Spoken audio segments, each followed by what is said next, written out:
Could these dead monsters actually be... If Lady Cypher is to be believed, this could be the handiwork of Lord Mighty. He's still fighting against the Black Tide. Why are the Black Tide monsters here too? Can they swim in the River of Souls? Even Thanatos wouldn't be able to accept Black Tide monsters into their realm. These traces seem to suggest that anybody who trespasses upon death will pay a heavy price.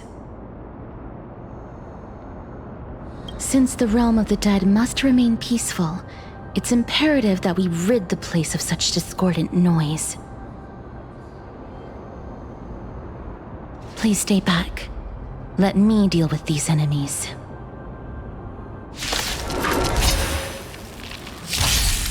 I always deliver. Open sesame. Time to cleanse the filth.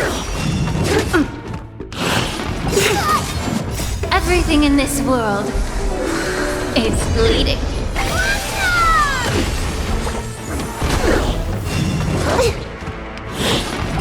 Super big meat riding the west wind. Away we go! There's no backing out now, for me or you. Who's the little backstabber? Amazing. The path ahead is blocked by the River of Souls again. In that case, let's go back to the past. This miracle sure is handy. This is yet another aspect of a Titan's divine power.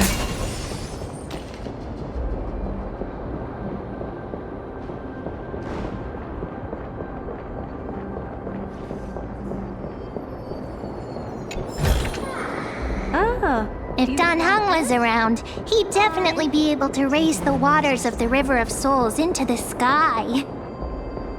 If Lady Hycelens was still alive, I think she might be able to do that too.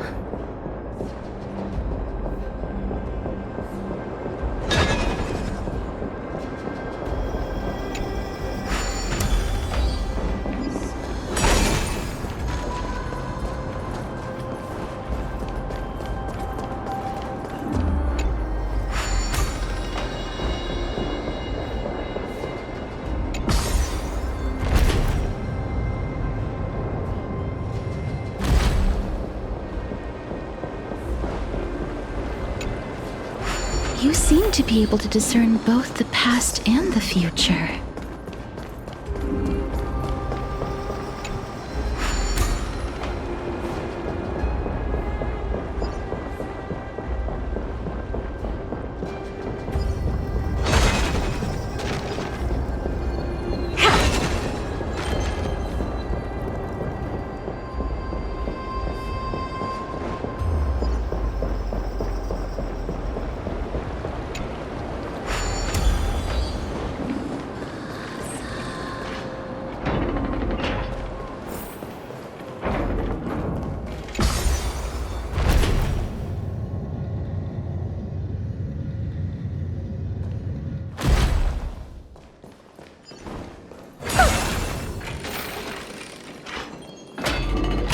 Oh, this place must have been a beautiful courtyard in the past.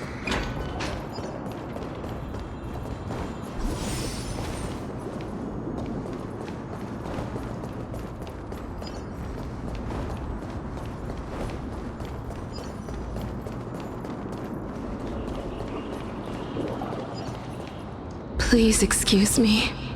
I am but a scholar from a distant land who had the misfortune of falling into the River of Souls and turned into a member of the dead.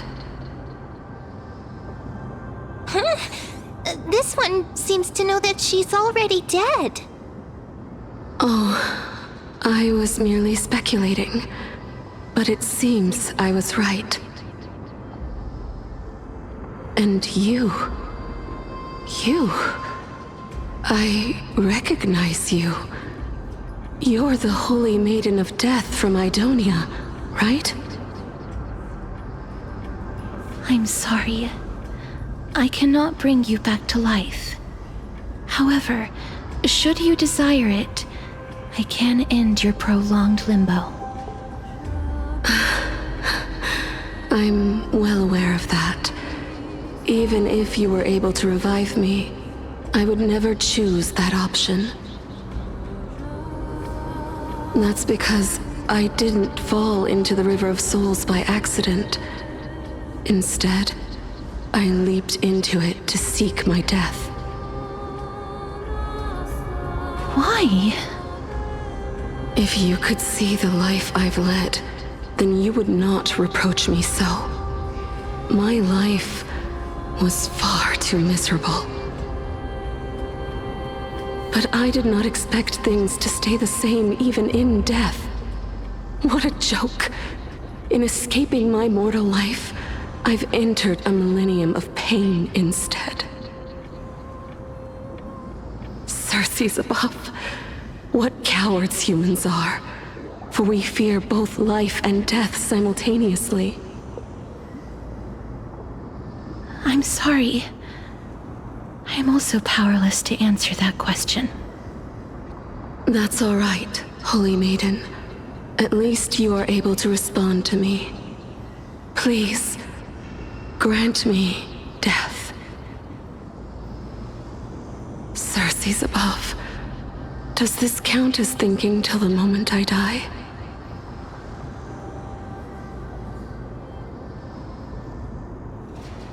I have seen too many farewells. Her distress is quite commonplace. There are those who will end their lives over what seems to be the smallest of worries. For some people, this power that I possess is a blessing rather than a curse. But I never managed to convince myself of that. Cass, are you still trying to create a world without death? Yes, because when placed under time's vast scales, there is no worry in this world that cannot be solved.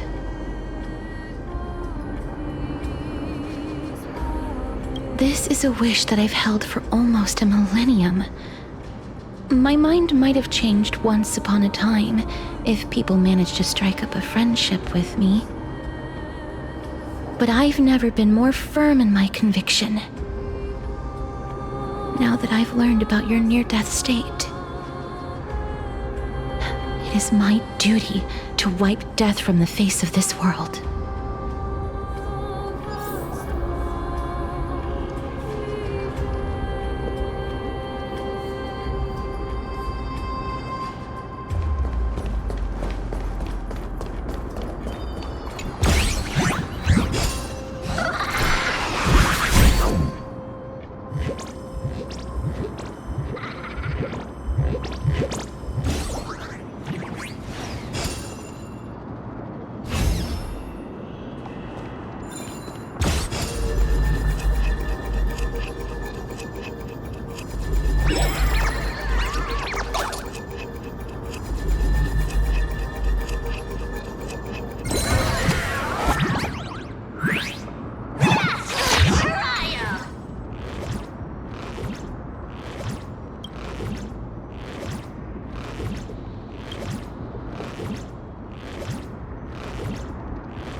Don't let me down. Expand your thinking.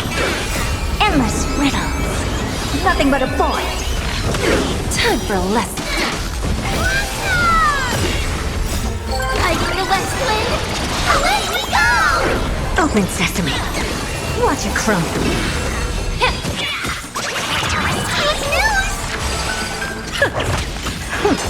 Nice work!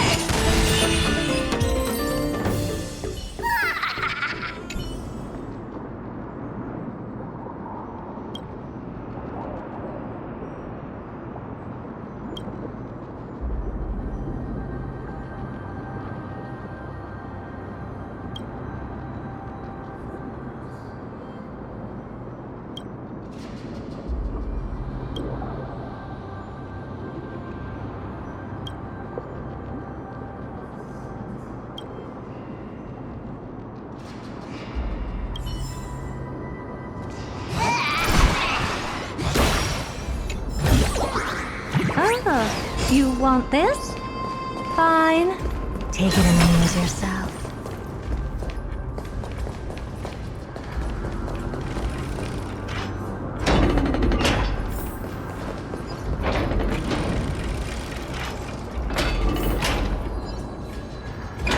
Wow! This place is so spacious. Is this the kingdom's vault?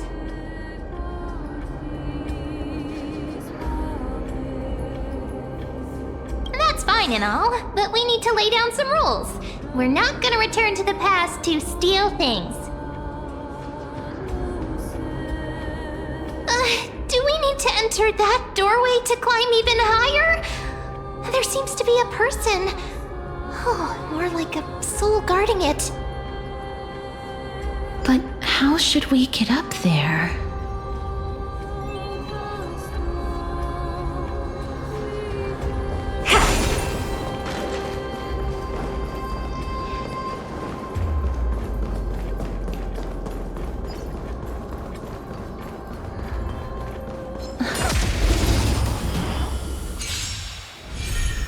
I always deliver.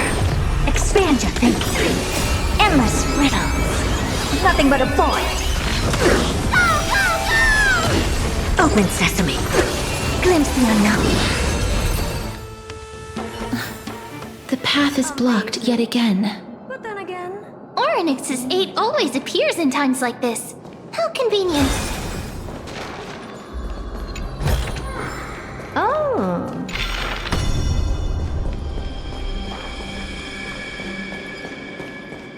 Look, there's even a platform lift over there.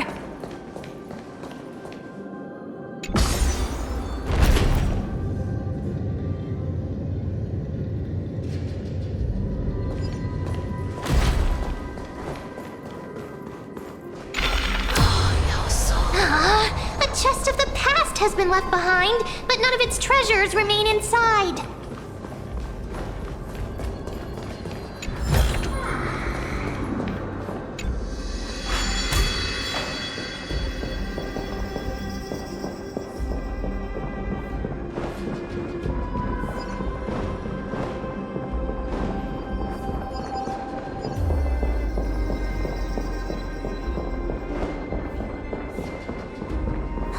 Wait, what if the miracle suddenly loses its effect?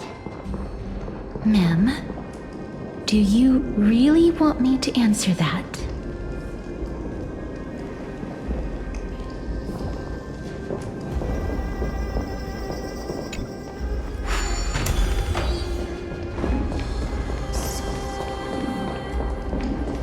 Stay back! Don't come near me! Why does he look so panicked? Did the black tide monsters frighten him? Or is he actually scared of his own extraordinary power?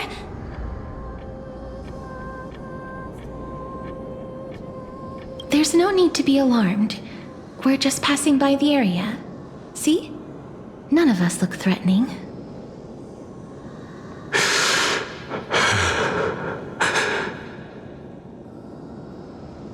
You have a point. Although...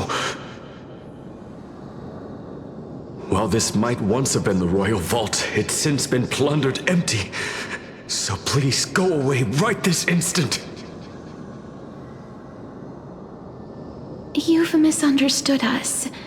We simply heard your shouts as we were passing by, then decided to come over to find out what happened. My goodness. Did I really yell out loud? How rude of me. I'm sorry to have bothered you. I merely saw a warrior. While that spirit didn't harm me, his blows really packed a hefty punch. A warrior? Could it be... Wait a minute. You seem to be quite different from him. Are you actually alive? How can you walk around here while alive? It's a long story. We're here to seek an audience with Thanatos. Thanatos? Who's that? Is it possible that he's also living in the era before death descended?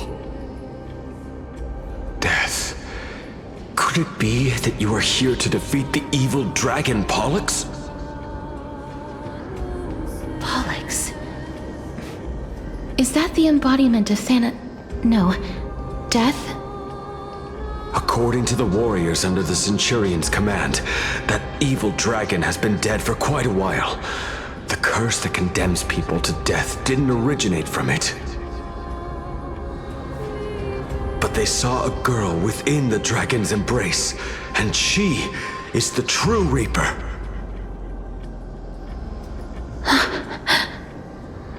Pray tell, where is that girl right now?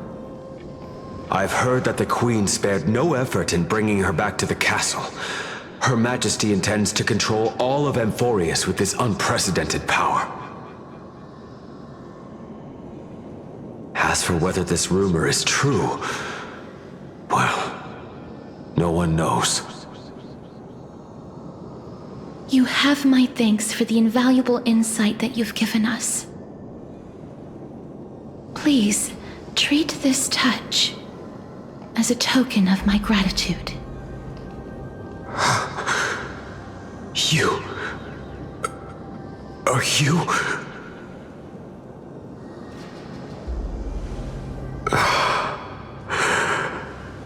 Thank you. This is his...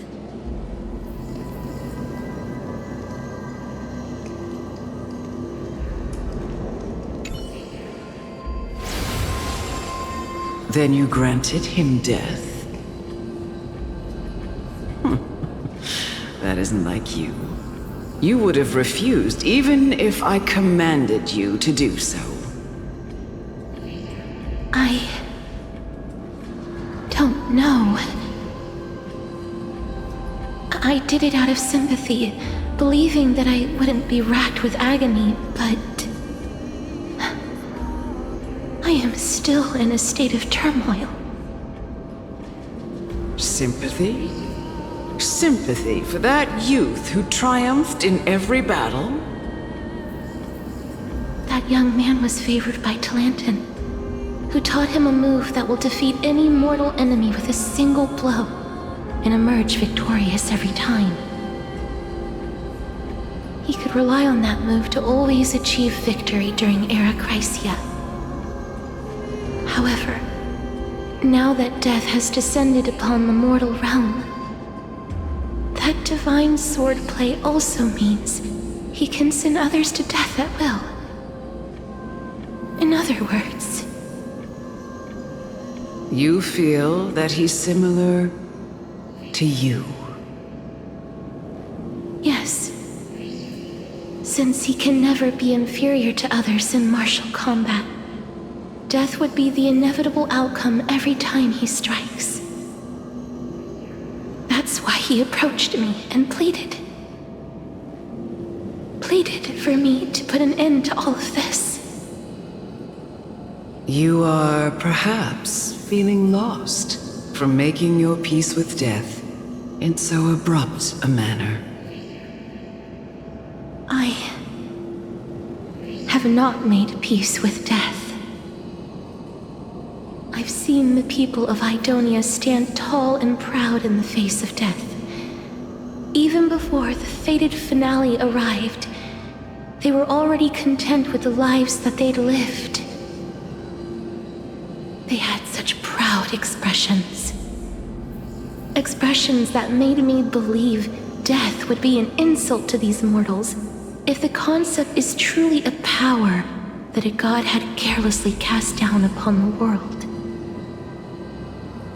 Perhaps death's authority was never meant to exist in this world.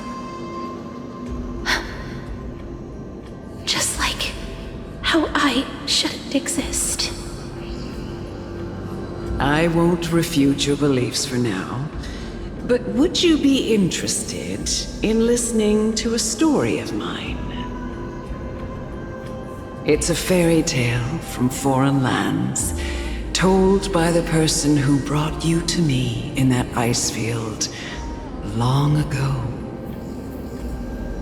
A tale told by the Queen of Styxia. What? But wait a minute.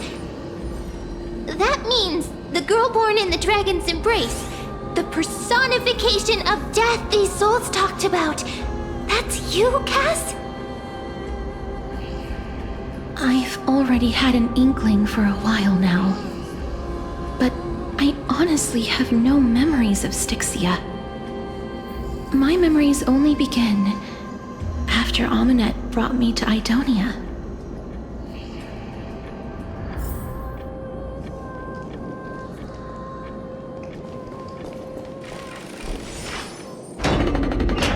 Don't look back.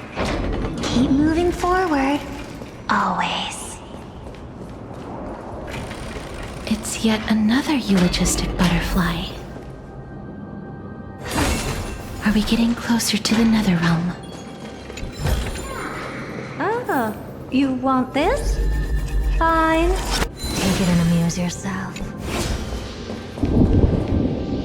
Ah, this is...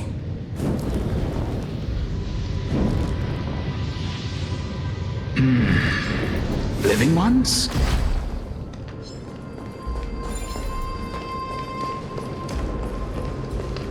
Oh, could you be the scions of Styxia? Did you hear about the great work that I'm doing here, and have thus arrived to give me the last material that I need for transmutation? Great work? Have you heard of the great name of Pollux, perchance?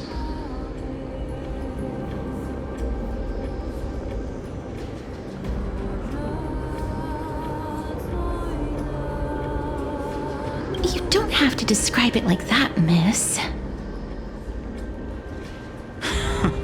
You have? Then that's good. During the Age of Myth, a time likely before your birth, I was the unsurpassed zenith of alchemy that none could reach. On the shoals of the River of Souls, I shall make Pollux soar again and bring death back to the world. But didn't that dragon already bring death to the world? Oh, looks like you don't know the whole picture. While it's true that the missing girl can grant death to mortals, Pollux, the one who delivered her onto this world, makes it so that humankind cannot die.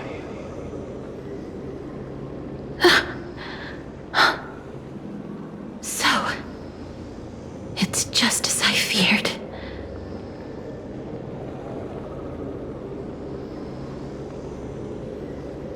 This is my guess. The deceased are supposed to drift down the River of Souls until they reach the end of the West Winds. But this River of Souls was blocked by Pollux's fall. That's right. That's why it's imperative that I bring the dragon back to the mortal realm and make it soar the skies again. I have long since prepared my alchemical matrix in the tower, although I am still missing the most crucial material of all. That final ingredient, the final sacrifice, is none other than the girl who lives out her days with death. Huh? What's going on? You didn't touch him, did you? I know that I am no longer capable of carrying out that task. Take this, all of you, and please fulfill that great undertaking on my behalf. This... We had been inebriated in Fagusa's feast for too long before we began to seek divine bestowed death, so that we could be freed from the whims of fate However, that brought doom upon us. Instead of summoning a supreme god, we encountered a monster that cut off the River of Souls. That detestable dragon Pollux denied all the dead from the gates of the Nether Realm. Unable to rest in peace, these departed spirits engulfed Styxia like a roaring tide. As a result, my city and its people no longer exist. That child is the only person whom I managed to save. Born within the evil dragon's abdomen, she has possessed the talent of death since her birth. She must have been granted to us by the gods as a chance for us to atone for our sins. Please, you must nurture her to adulthood and prevent her from experiencing all of the suffering that we went through. I promise that I will care for her as a mother, that I will protect her from the evils of death. By Fagusa above, thank you for your kindness. As her mother, please bless this child with a name. Before I am swept away by the River of Souls, please, let me know how I should address her in my next life.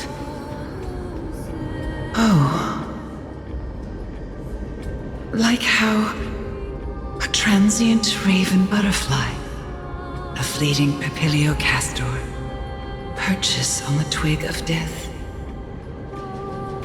Castorus, that shall be her name.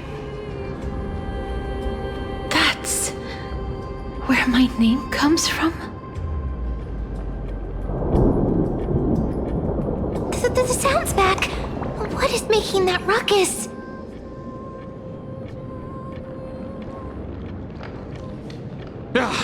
Living ones, don't waste your time bickering. The Netherrealm's wrath is falling upon you. Black Tide creations. When did they... Miss, please fight them with caution. Be careful not to suffer the same fate as those Black Tide creatures!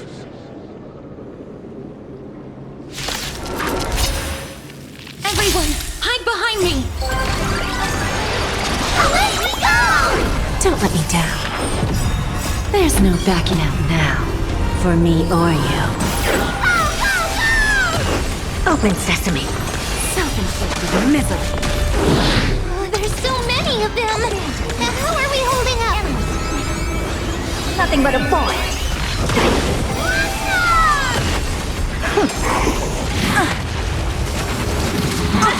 Be up your body and mine! Who's the little backstabber?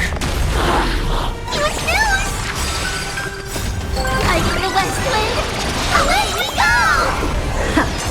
Yeah! Everything in this world is bleeding.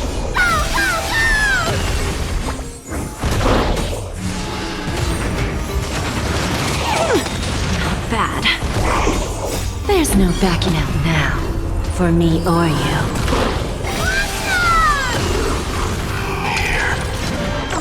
Our souls, for the feast of strife, on their triumphant return.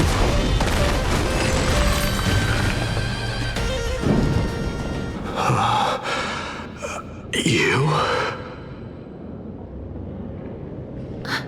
Lord Mighty? Lord Mighty, you've been through some tough battles once again. That black tide is endless. My death is only temporary.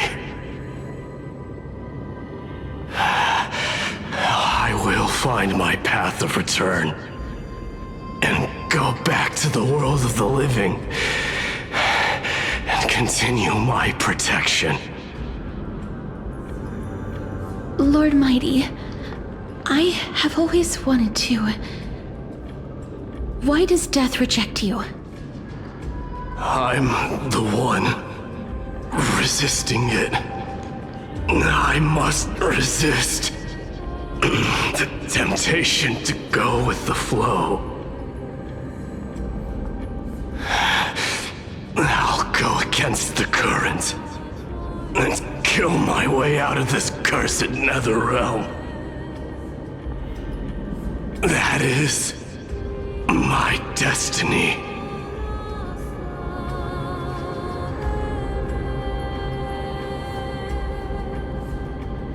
It seems like he's completely focused on resisting the temptation of the dead's whispers.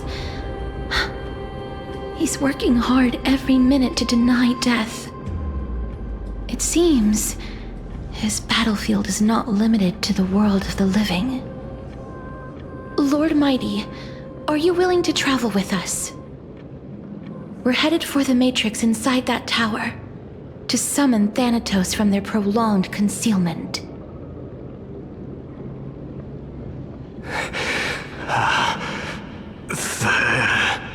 Thanatos. Challenge. Death. That's right. If we can work together and defeat them, you won't have to be troubled by the curse of immortality any longer.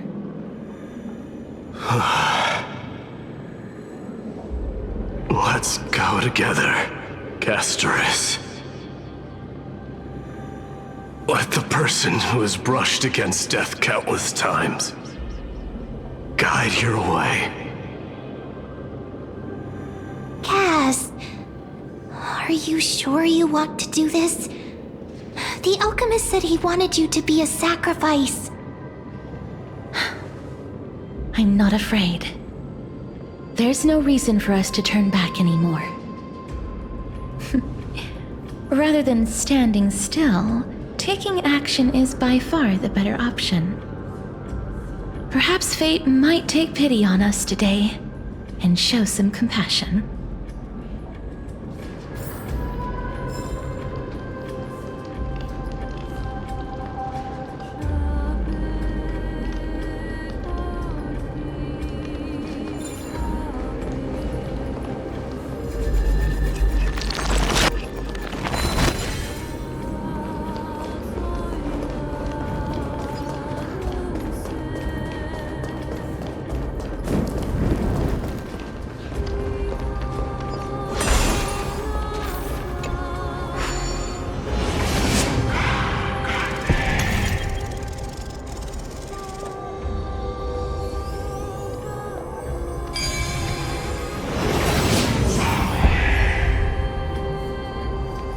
Who came up with this?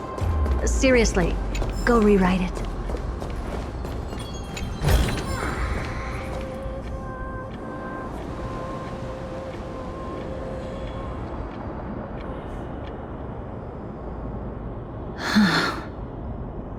This is going to be difficult.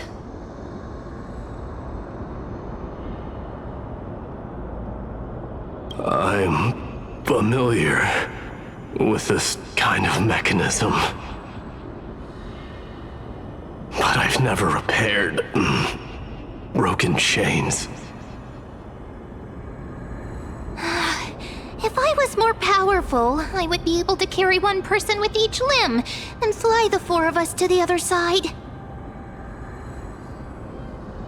The Rune of Recollection is here, but I can't find the miracle orb anywhere. So weird. Oh, could it be in that collapsed tower in the distance? It's still up to me to step up in a crisis. Wait here. I'll go check things out.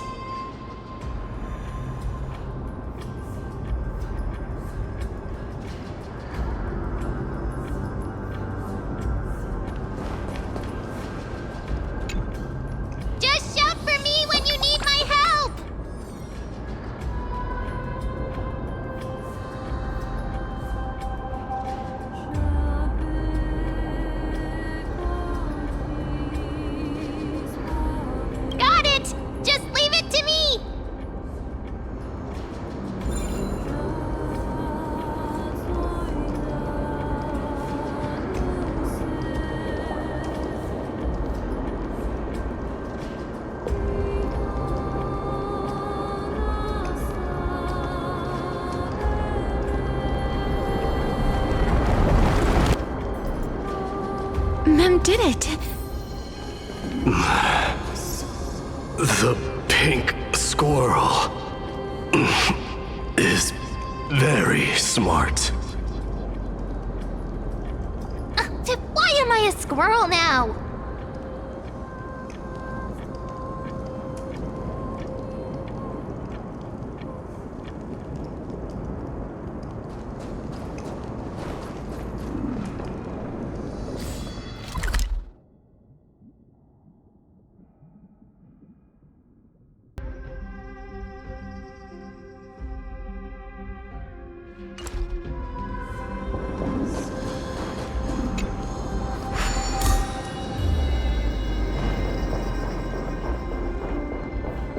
The miracle's range is limited. Please come a little closer.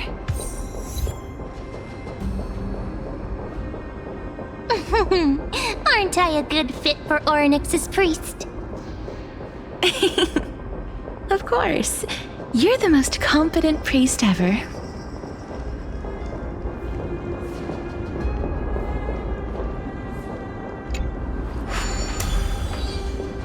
The alchemical matrix should be behind this door.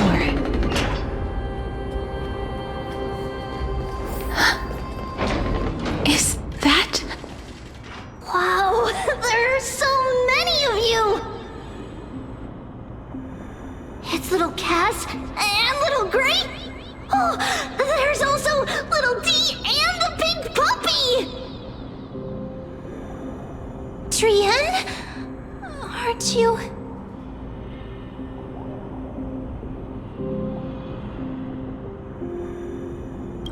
Get what? I'm getting even more confused.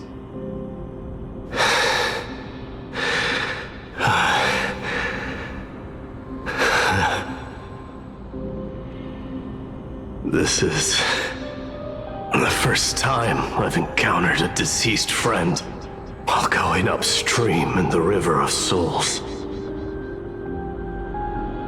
It really works like this. Just like the other departed spirits we've encountered along the way, I'm also unable to sense the aura of the living on Lady Trian. Yup, you're right. Trian already knows that she'll not be able to return to everyone's side.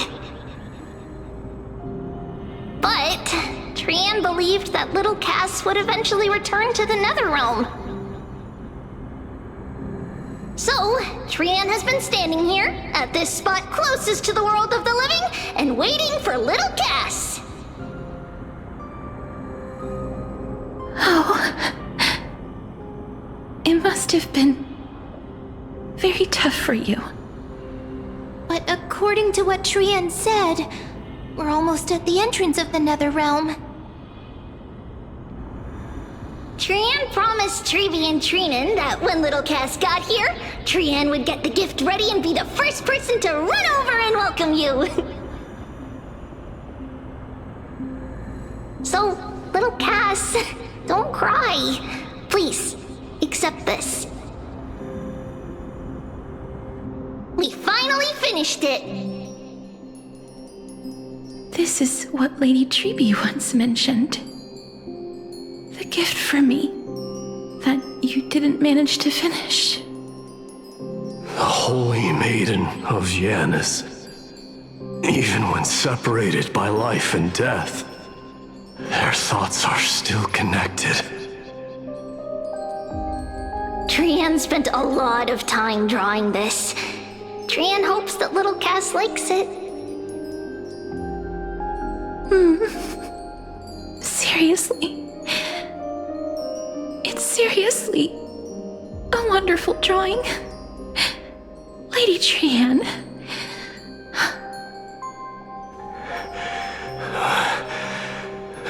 This is our flame chase journey. Little Cass, we don't know what your journey was like before. Trevi has always said that it must have been a very harsh and frightening journey. But little Cass no longer has anything to fear now, because everyone is here with you in this flame chase journey! That's right. Only now, when I see Lady Trian's gift, do I realize that I've already obtained so many things I would never have dared to dream of since I embarked on the flame chase journey. It's the first time I've gained so many companions. The first time I picked up the hobbies of crafting and photography. The first time I had dinner with someone else. The first time I went to the market to buy the Chimera doll I'd liked for a very long time and hugged it to sleep. The first time I wore a dress personally made by Lady Aglaya. The first time I went for a walk with Lady Treeby, Lady Trian, and Lady Trinan. The first time I enjoyed the night breeze and looked up at the stars with Miss Hyacin. The first time I took care of Dromesis with the Trailblazer. Looking back at all these experiences I never thought were possible, it feels as though the scales of my life had shrunk from centuries and decades down to minutes and seconds. And all of them are so precious. I took countless photos in the past, but they're all black and white landscapes. I don't have a single one with friends. If I had known, I would have taken more pictures.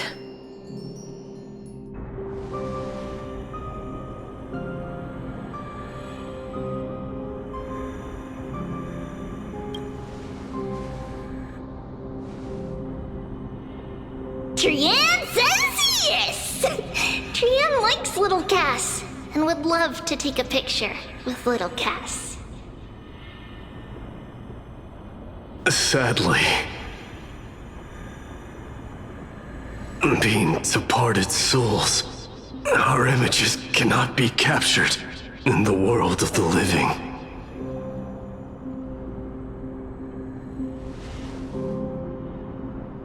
I thought so too. What? Are we seriously going to leave any room for regret?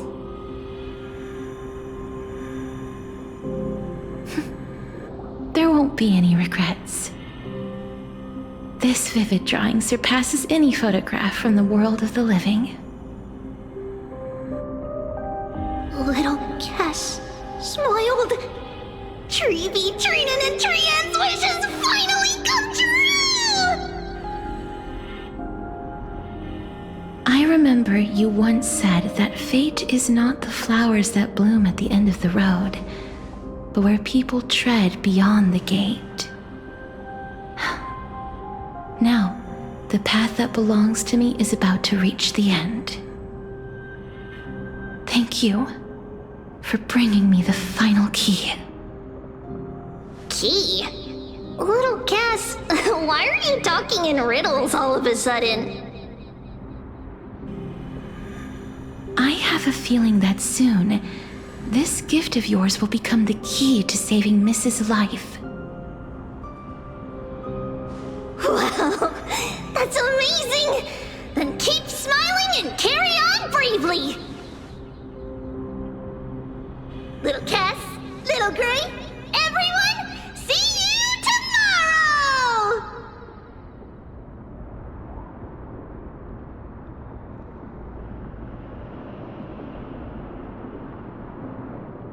Lady Trian. The aura of this place. We have indeed reached the end of the stream of souls. If I go any further, I might lose myself. I must leave now, for the black tide still wreaks havoc in the realm of the living.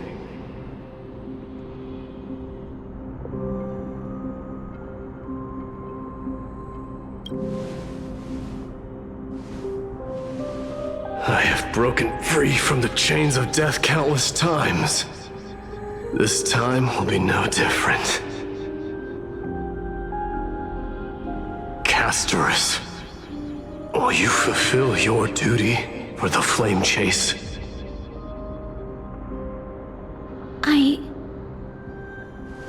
I have yet to make my decision, Lord Mighty.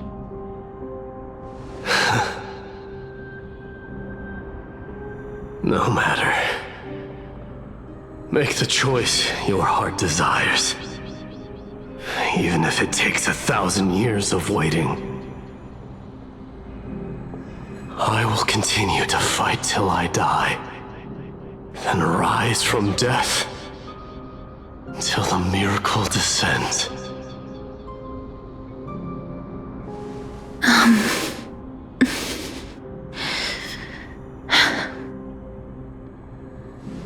There is one more thing you should know, Lord Mighty. What is it? Professor Anaxa may have deduced the principles behind the Era Nova. You and I may be reincarnated as strife and death in the next cycle, becoming calamities wreaking havoc upon the world. I see.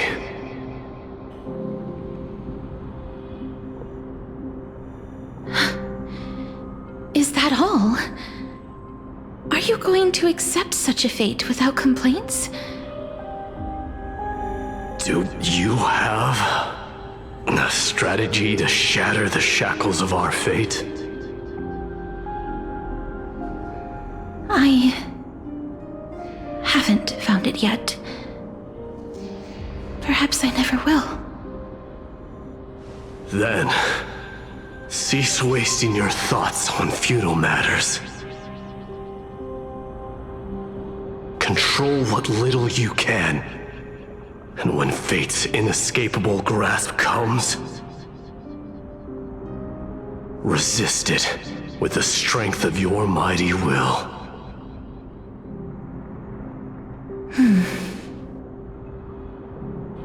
Thank you, Lord Mighty. I will find the right decision.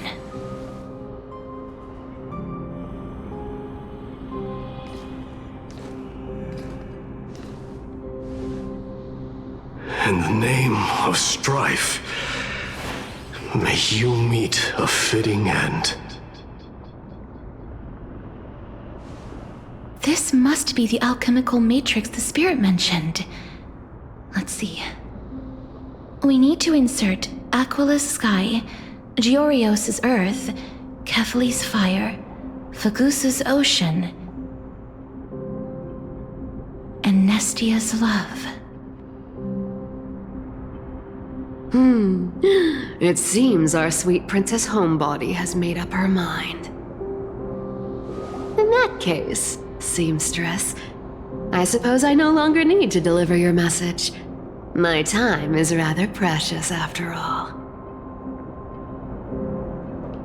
Whether you wish to break free from death or not, please, follow your heart.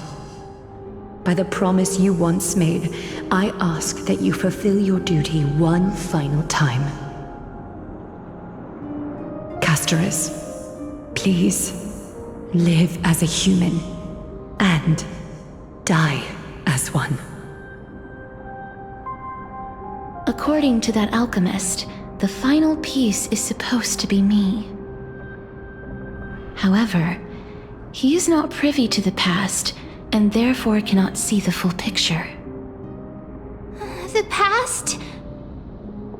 I saw the twins of death in Kefali's memory, and now I am certain that I was one of them. The trial of the Hand of Shadow demanded taking the life of your family. I died during that trial, falling before the gate to the new world. And my sister, whom I never met, became the Titan Thanatos of this cycle. She was consumed with regret over my death, So she used the Titan's authority to reforge my soul. Yet, it also means she has never revealed herself to anyone, hidden away from the entire world. That's because the Titan she became already fell at the start of everything. They died for me, and now lie in slumber in the River of Souls. You mean Pollux? That's right. The River of Souls is no material river. It cannot be blocked by ordinary means. Only a divine corpse can prevent the dead from reaching the next world. And that's why we have to awaken Pollux from death before we can retrieve the core flame of death. We have to reforge its body with the power of alchemy. But Cass, if that alchemist speaks the truth, does that mean you're also part of the dragon body? According to those departed spirits, I was indeed born as the dragon's twin. But before we talk about that, have you heard the sighs?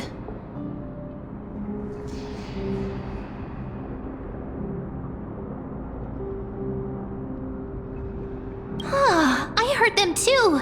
So what are those? I think it's probably the sign of Pollux's wish being fulfilled.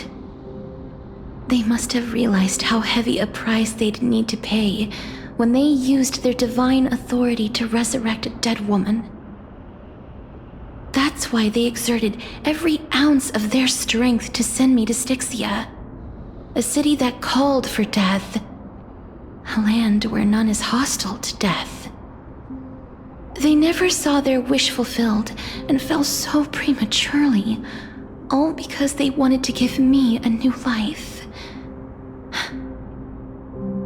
Pollux must really want to know how their sister has been after giving their all to save her.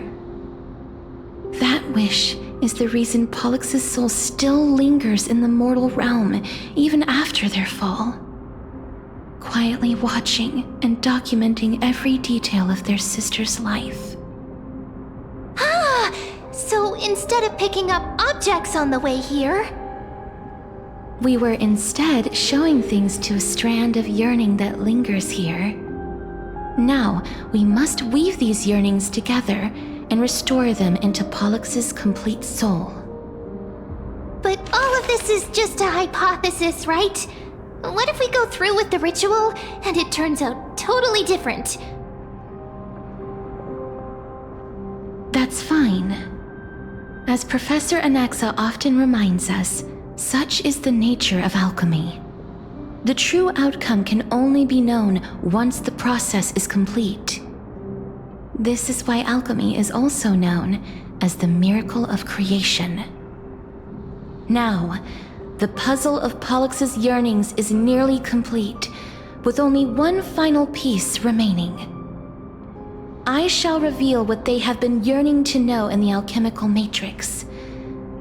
I will show them my whole life since I left Styxia. Lady Trianne has already drawn a picture of my entire life, and it is now in my hands.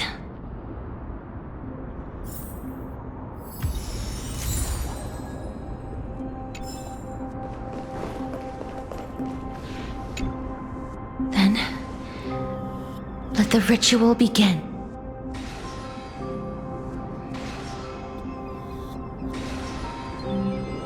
And now, the objective is complete. That is all.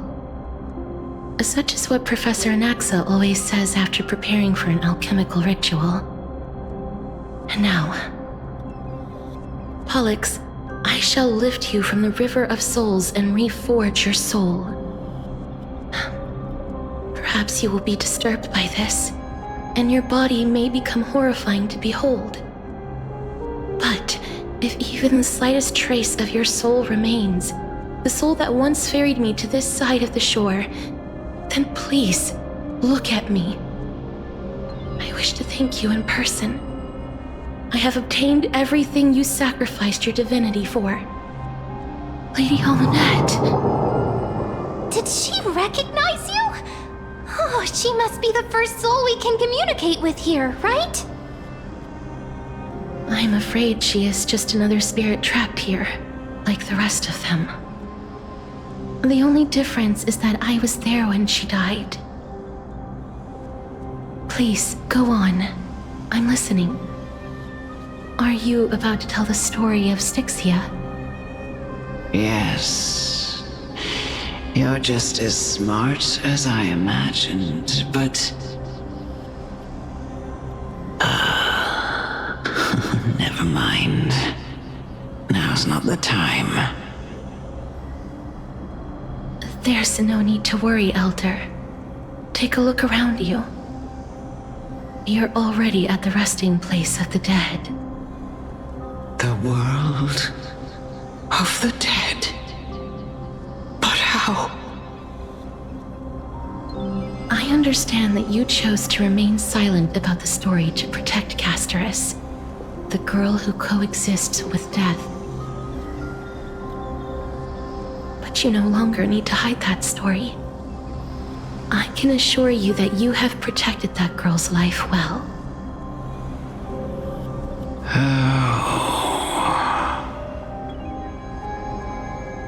Well, in that case, let me begin. Styxia, the pearl of the ocean, plagued by unwarranted calamity and ravaged by death in the fairy tale. It was the first city-state to shift their faith towards death, even before Idonia did. From where you stand now, I suppose that's a bit hard to believe. Right? Indeed. I cannot imagine that those from the Era Chrysia, blessed with eternal life, could ever yearn for death. I have pondered the same question, child. But I am afraid there is no clear answer to it. Journeys and epics are only glorious and magnificent because all things eventually fade to dust. That's how someone once explained to me why death is necessary to the world.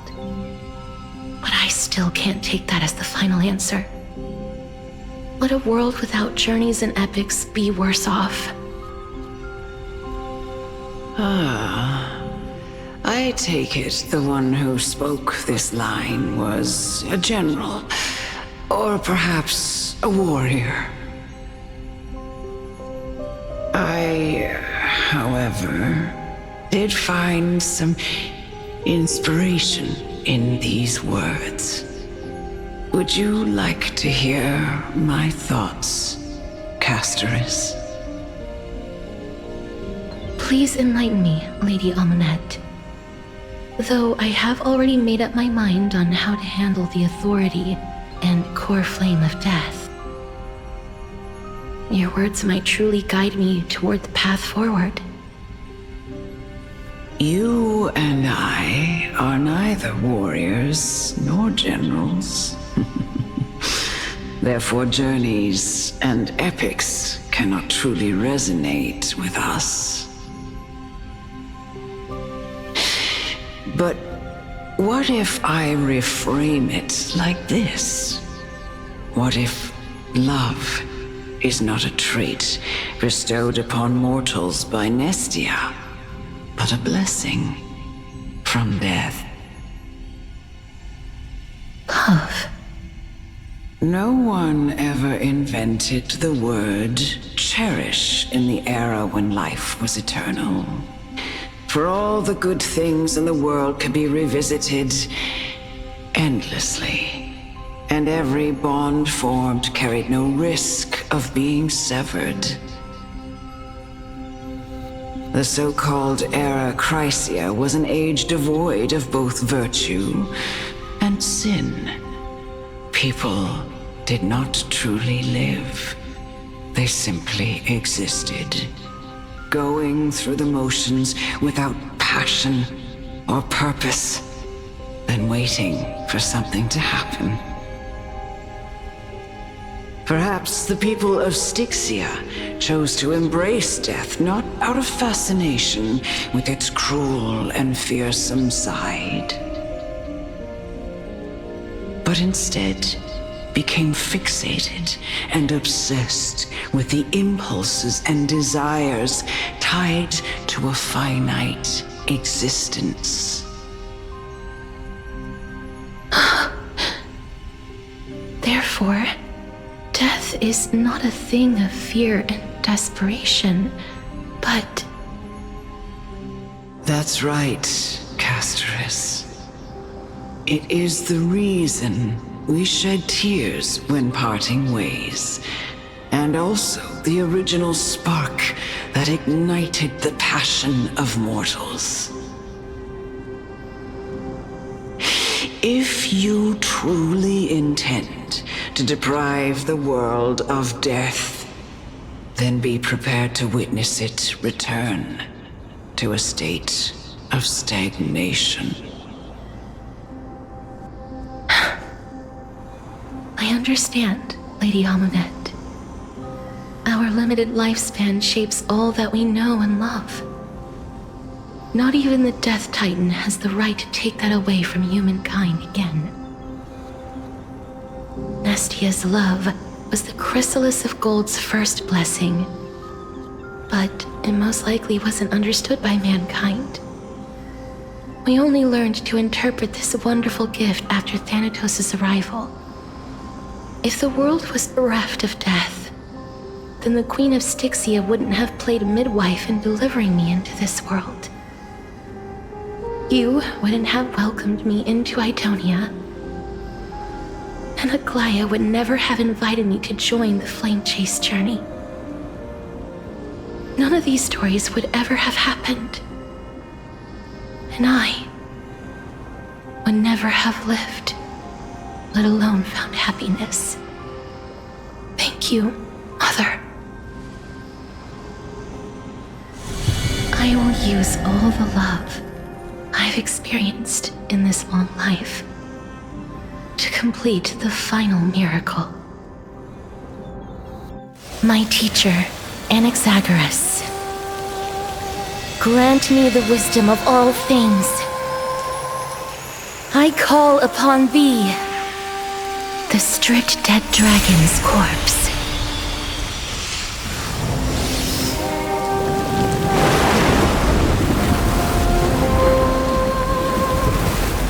Rises from the earth, falls from the sky.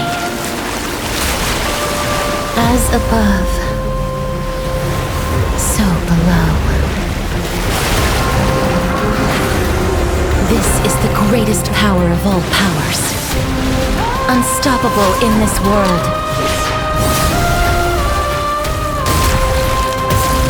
The great work that commands all death. I shall grant you embrace.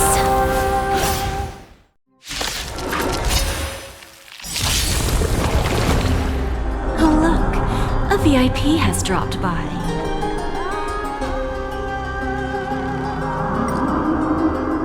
Don't let me down. Curiosity, endless riddles, nothing but a void. I don't have time for games. Is it coming? Are you the West Wind? Away we go! Open sesame. Glimpse the unknown.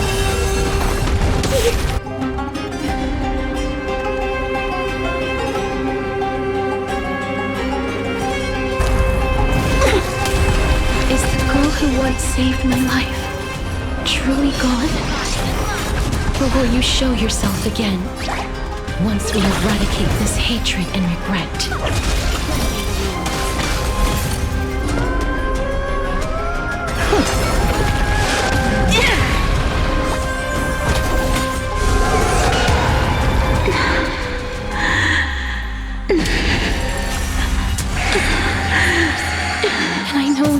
anxious?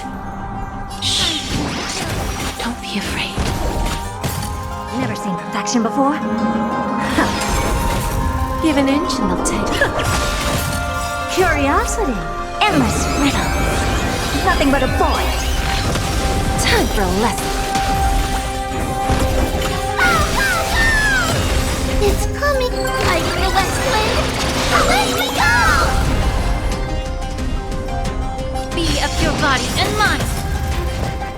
Expand your thinking. Watch it grow. There's no more need to weep in grief. Everything in this world. Will grant you peace.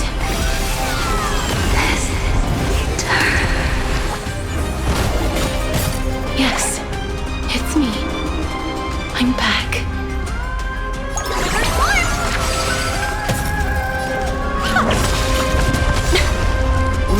There's no backing out now. For me or you. Self-inflicted misery. Bad.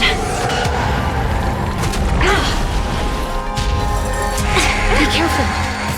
They may be moving by instinct, but there is fury welling up within them. May the Faust stand time to cleanse the filth. Is it coming? Hiding the West Wind! Away we go! Curiosity. Endless riddle. Nothing but a void.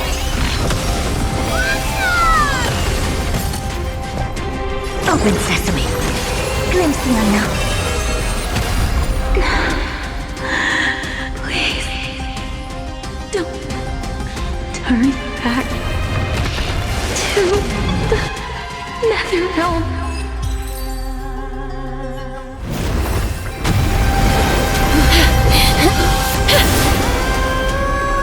Oh, death. Sleep in peace.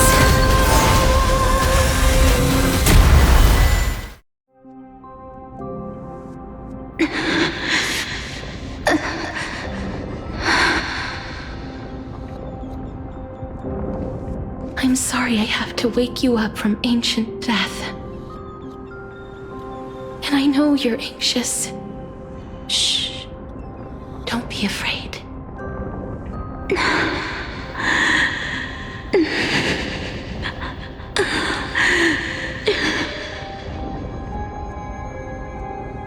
Do you remember me?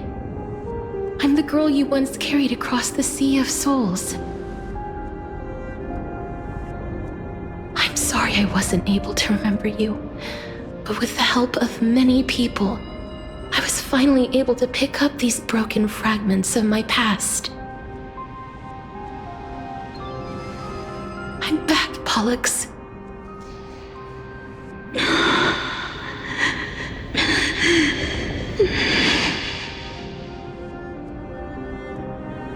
I know this might not be what you wanted.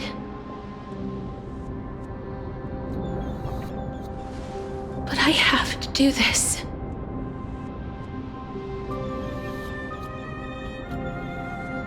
So please, carry me across the Sea of Souls again and return me to the Netherrealm, just like you did in the past.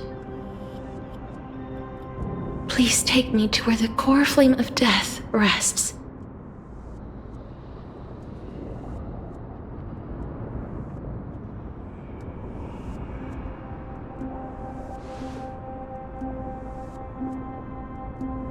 I'll be going now.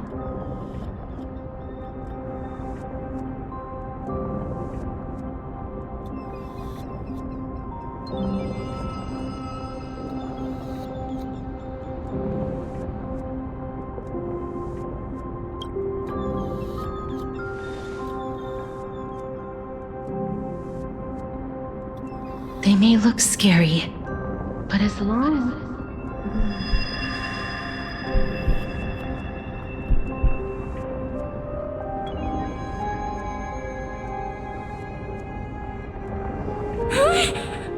What's wrong?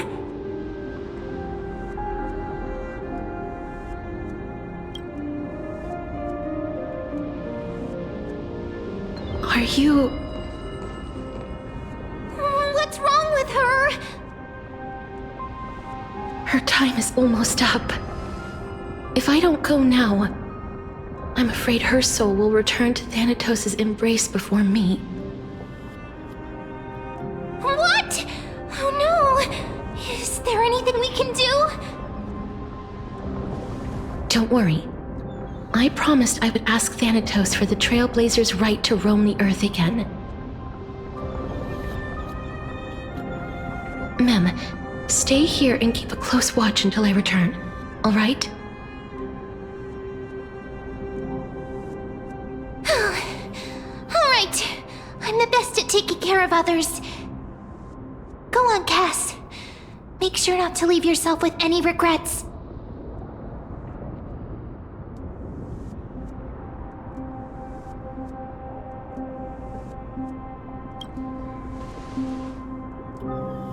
That's not funny!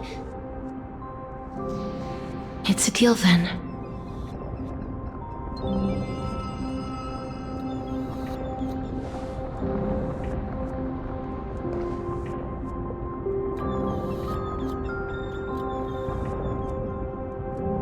Please.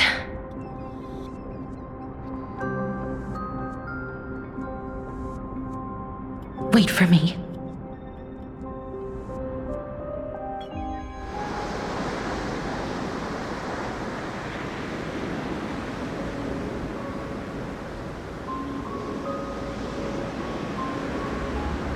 After all that, you still ended up back here.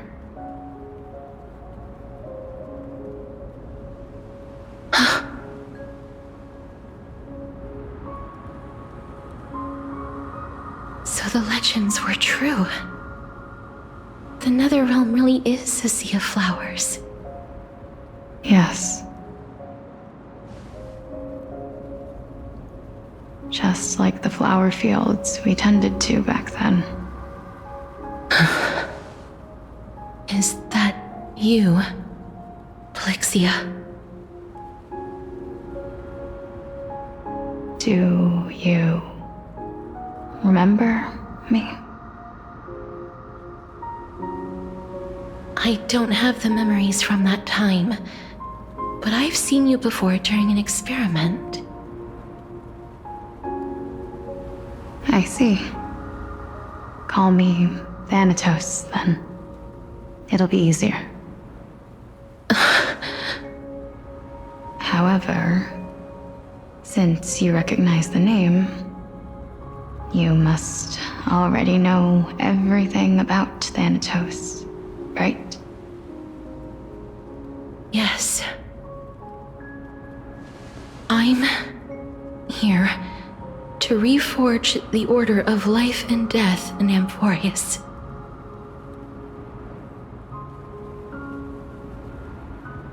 You know, my sister was a sympathetic, but rather sensitive person. Whenever she didn't want to say what was on her mind, she would avoid eye contact and look off into the distance. Just like what you are doing now. Can you tell me about the last Era Nova? What did you do, Plixia?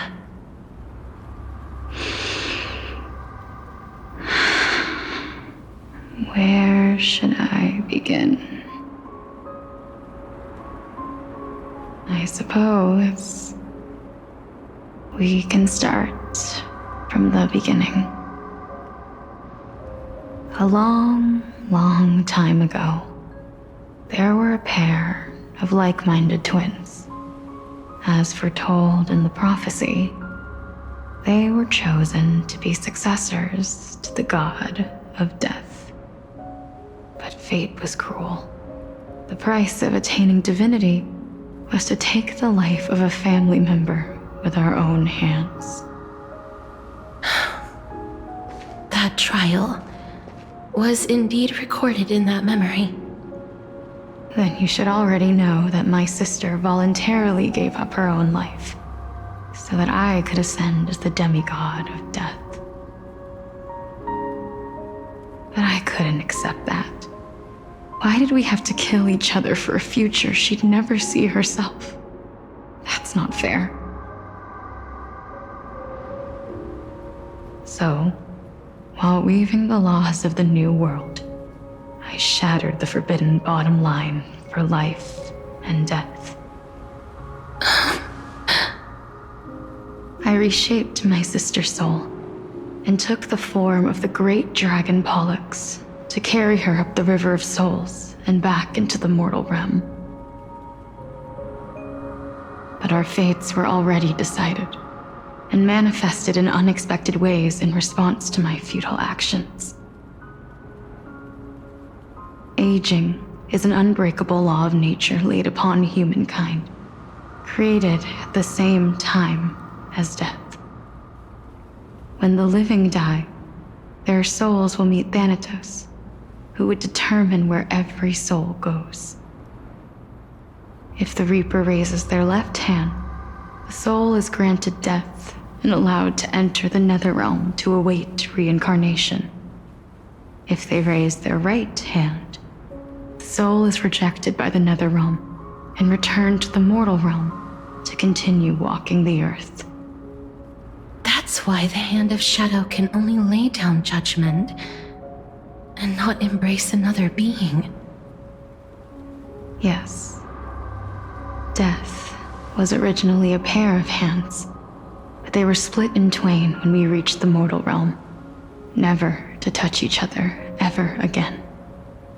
The half of Thanatos that represents life, the undying human who grants death, that was the curse I forced upon you. Then, what about you? As the half of Thanatos representing death, I shoulder the fate of defying death. I died the moment I entered the world of the living. From then on, my Titan also no longer existed in this world.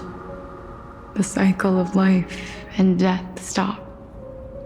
Souls were denied their audience with death and were left stranded within an ever-rising river of the dead. What irony.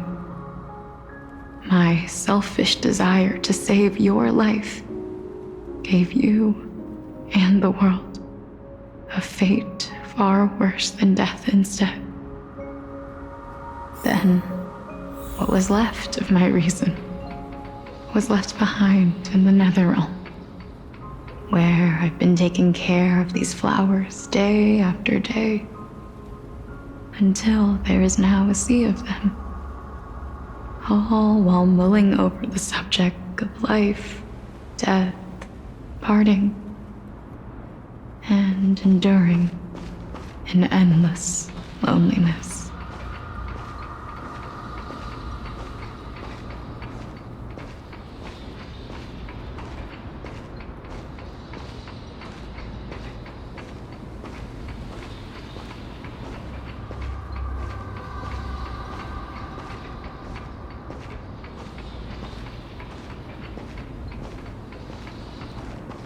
Fate is absurd indeed.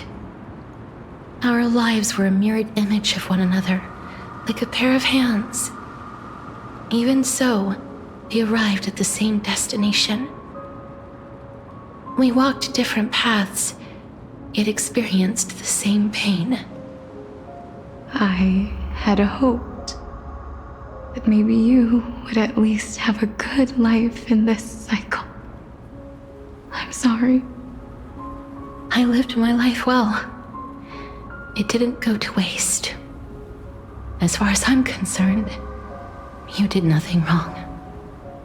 Even though I forced the authority of granting death to humanity upon you, a total stranger.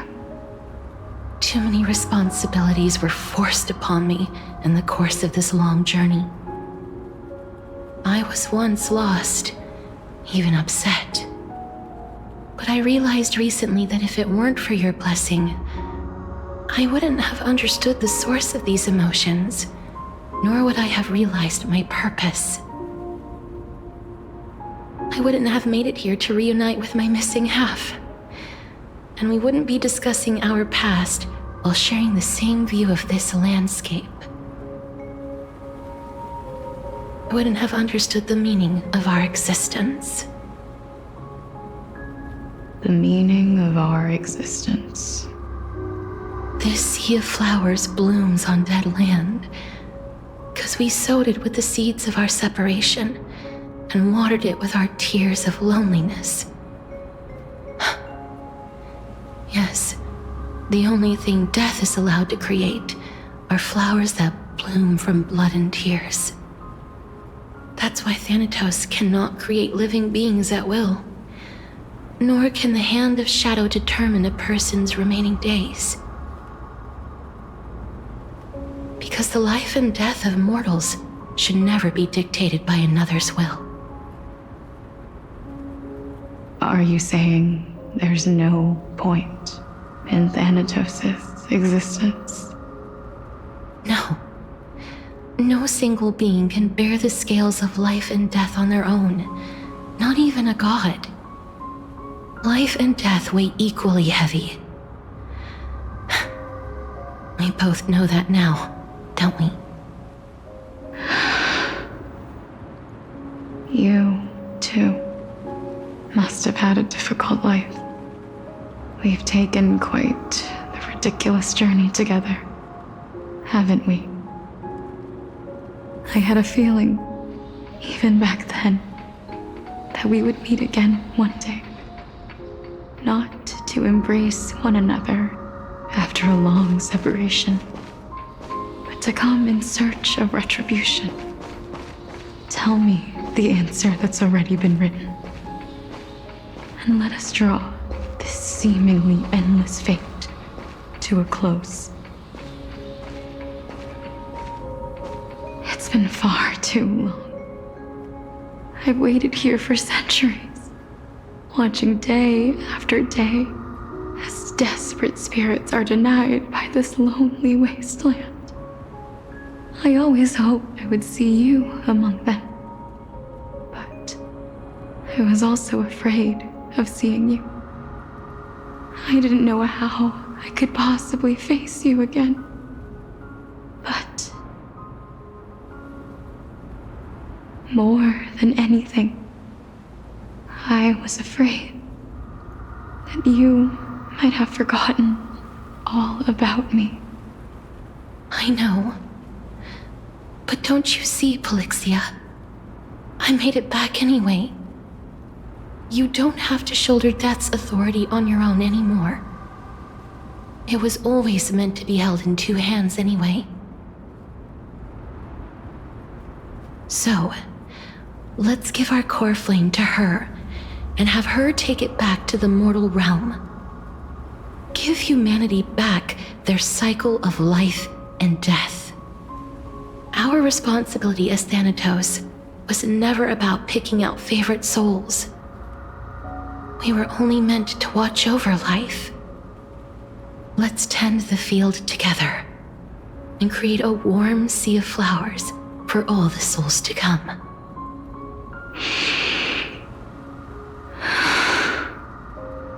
What do you think, Polixia? Yes, just one last step.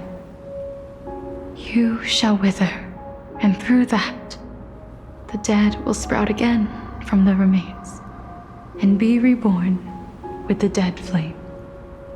As foretold by the prophecy, Thanatos' authority is only destined for only one person to wield.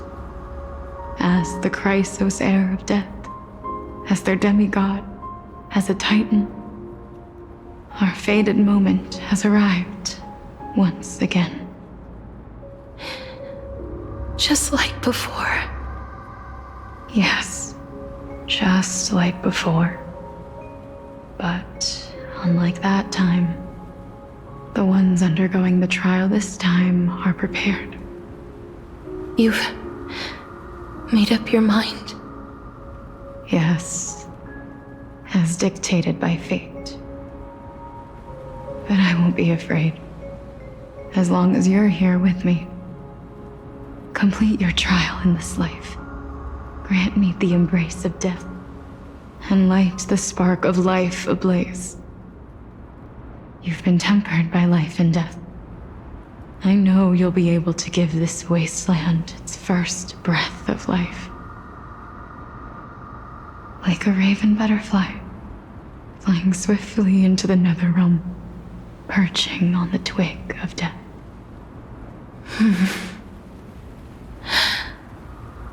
I will. After this, I will remain permanently in the Netherrealm. The River of Souls shall return here and rain down from the sky, scattering souls across the earth. The cycle of life and death will flow once again. This sea of flowers you sowed shall bear countless joyous or sorrowful souls, and bloom evermore.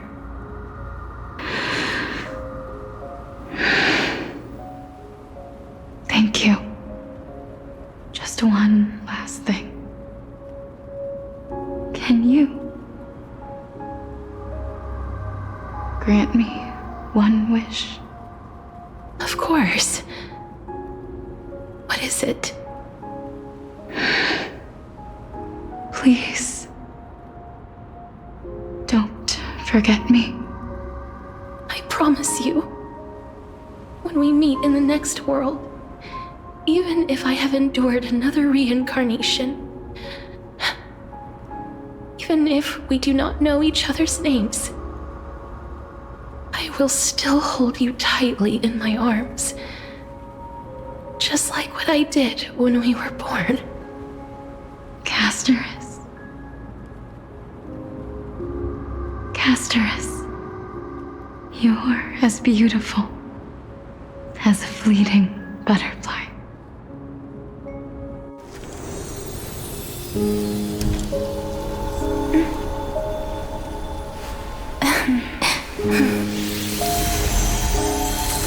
I will bring rest to death. And from now on, stagnant life will once again flow.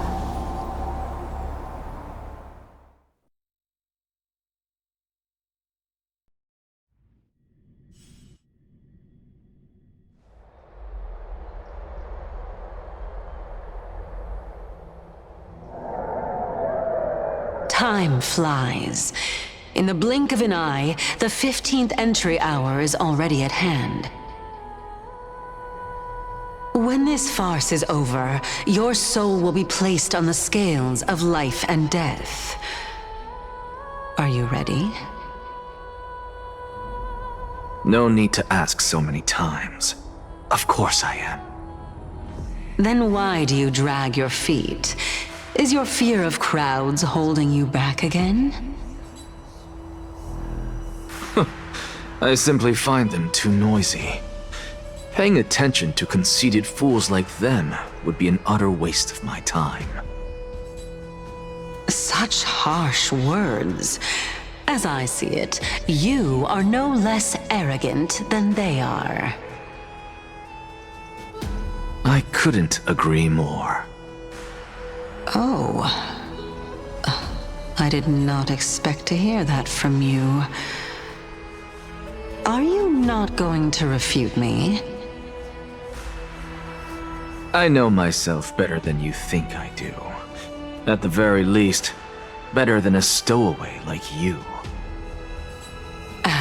And they say men whose ends are nigh have but kind words. Well, that is exactly why I chose you.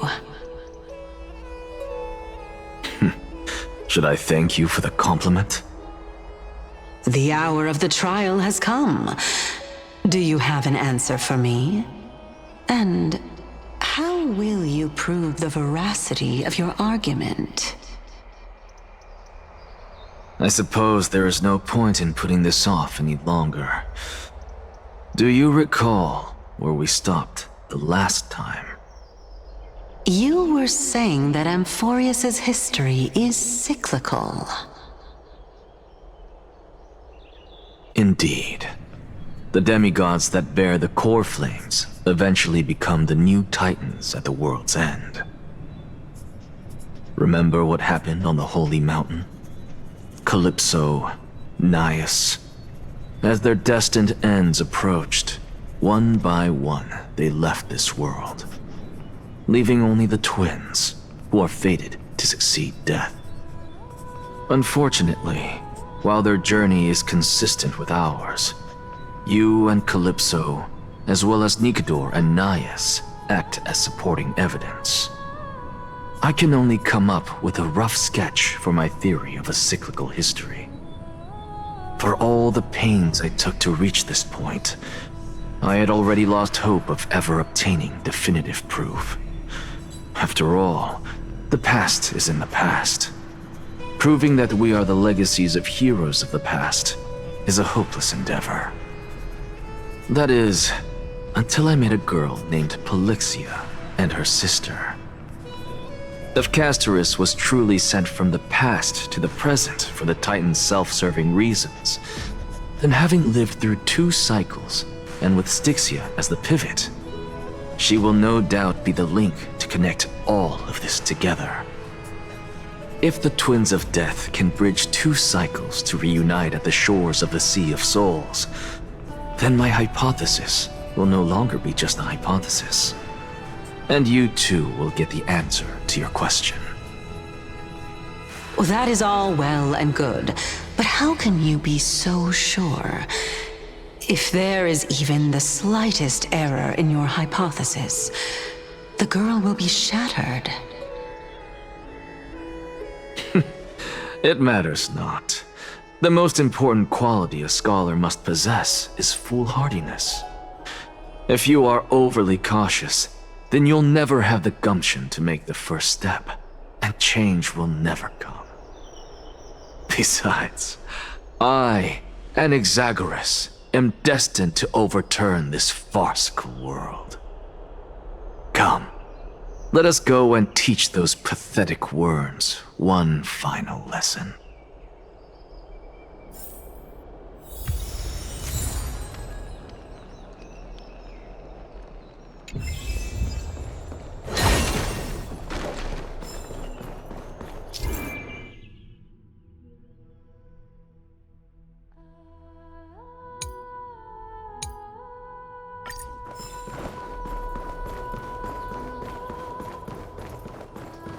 Finen.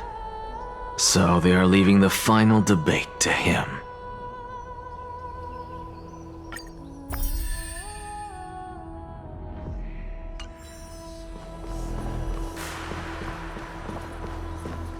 Let those Chrysos heirs who started this terrible war hear you.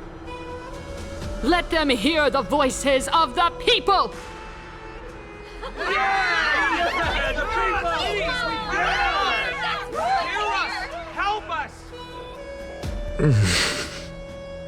As always, that woman knows how to stir up a crowd. Professor Anaxa, I thought you'd pass on this. Everyone must cast their vote, or this assembly would serve no purpose. Prof, do you truly think it's wise to entrust the fate of the world to an assembly like this? Akama has stood strong under this system for 1,000 years. It stands to reason that there is purpose in its existence. But that is not what you're asking, is it? What you really want to know is Aglaya making the right decision in entrusting the fate of the world to you? Nothing ever escapes you. I didn't spend all those years teaching you for nothing. Most people only take 4 years to graduate, if I recall. To tell the truth, I feel like I'm on my way to an execution chamber instead of a podium.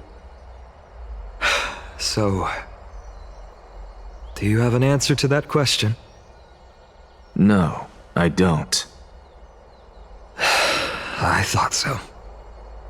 Because that question is not yours to ask in the first place. Is Aglaya entrusting the world to you the right decision? Don't make me laugh. That is a question that woman must answer herself. Why are you fretting about this on her behalf? Or have you been seeing yourself as her pawn all this time? Listen up. I'll say this only once. Flip your perspective around and ask yourself this instead. What should I do to ensure that the world doesn't stray from the correct path? That is what you should be thinking about. You still have time, so give it some thought. Oh, and don't bother telling me the answer. Tell it to those begging for salvation from the gods. Got it. Thank you, Professor Anaxa. That's Anaxagoras to you. Who will you be voting for? That'll depend on how well you perform. May Circe safeguard your thoughts.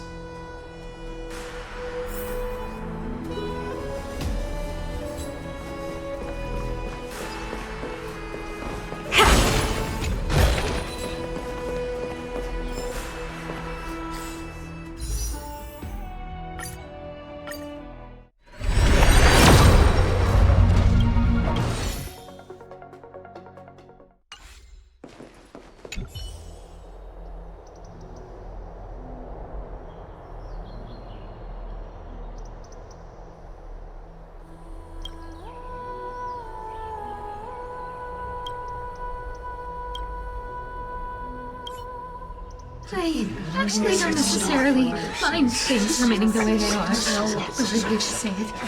I'm a little nervous. Thank you. Elders and citizens, silence, if you please. As the Theoros, I present to you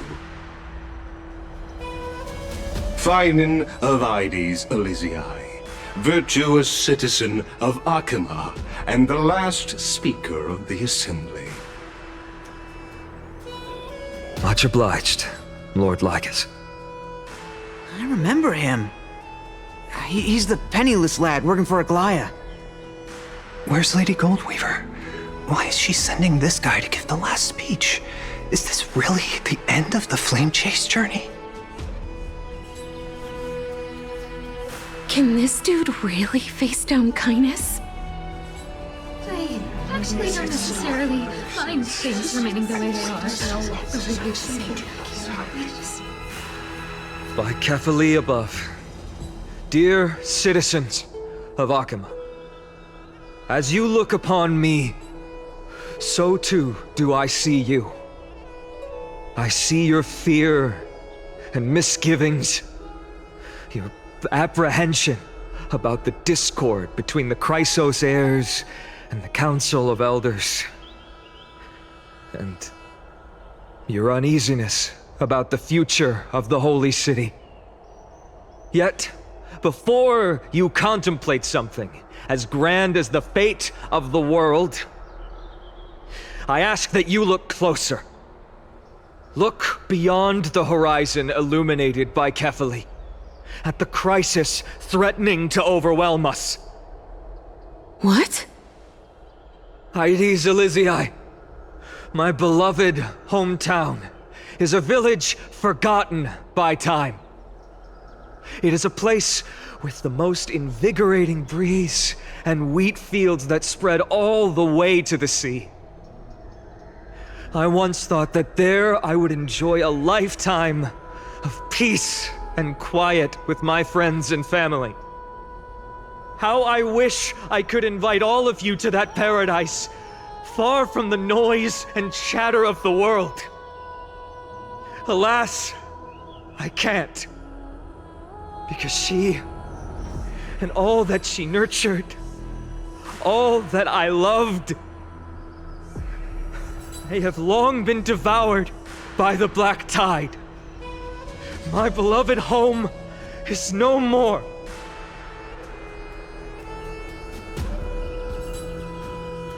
I will never forget the day the black tide struck. My father, Hieronymus, fought with a broken sword to his last breath to protect his child. My mother, Aldada, she was ripped apart by monsters. Also, I might live to stand before you here and now. Galba, he was a hunter. But in the end, those arms that once drew a bow instead embraced Piso, his beloved son, as they both breathed their last. Pythias, the teacher, risked her life to save her students, but a burning beam fell on her, crushing her. And what of Livia, her daughter? Did she make it out alive? No, she didn't. Livia, Piso, and so many other children. My childhood friends. They were all swallowed by the black tide and turned into monsters. They kept saying the same thing over and over. Even up until the final moment, I finally steeled my heart and granted them eternal peace with my sword.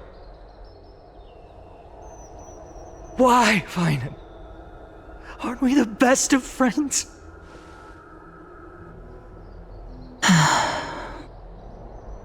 That is the Black Tide. A looming threat that can bring Akuma to its knees any time.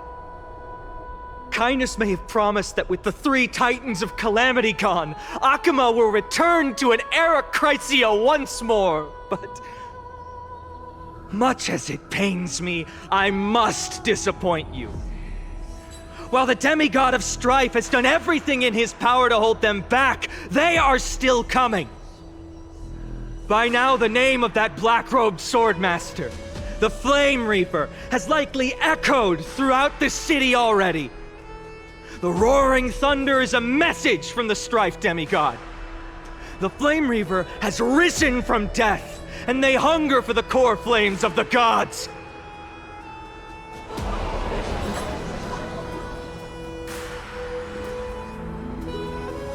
Lies! If such a powerful enemy is indeed approaching, why is Akuma still a picture of peace? Exactly! The city of Akuma shows no signs of pandemonium or chaos. And why is that? I beg you, spare a moment to think about this. Are we able to stand here and hold this assembly in peace today because the danger has passed? No! This peace we enjoy is no gift of fate. We are able to stand here today only because the Chrysos heirs have stepped up and shielded Akuma from calamity. With her golden threads, Aglaya has preserved and continues to preserve these idyllic days that all of you hold dear. The Council of Elders claims that Aglaya will one day forsake the people because her divinity is eroding her body and soul. But ask yourselves this. Rather than offering her aid and support, why do they choose to watch and push Akuma away from the Flame Chase journey? The answer that no one can bring themselves to speak of. A truth stained in blood and buried in greed, fear, and vanity. Allow me to lay it bare before you. It is because the Council of Elders, which bears Akuma's history and honor, along with this citizens' assembly we once took so much pride in, are now infested with vermin.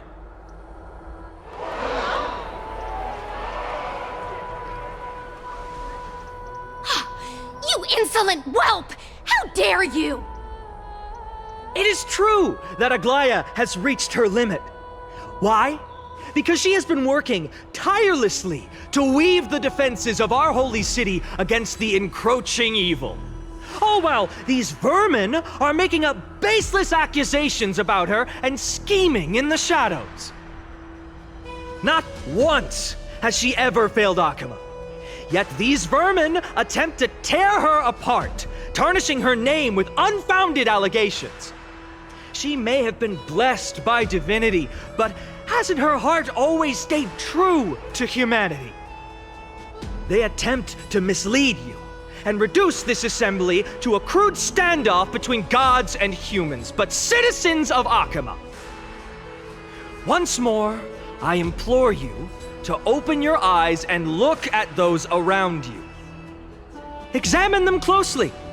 Beneath all that finery, do you see the good heart of a human or the poisonous glands of a pest?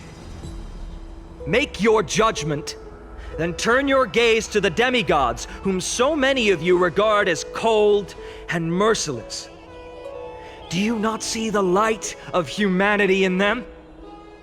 And those who wear the mask of humanity yet utter only hurtful, slanderous words.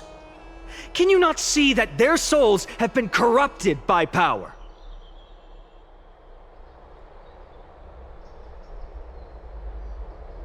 Yet, no matter what your answer is, and no matter who your vote goes to, rest assured that you have nothing to fear.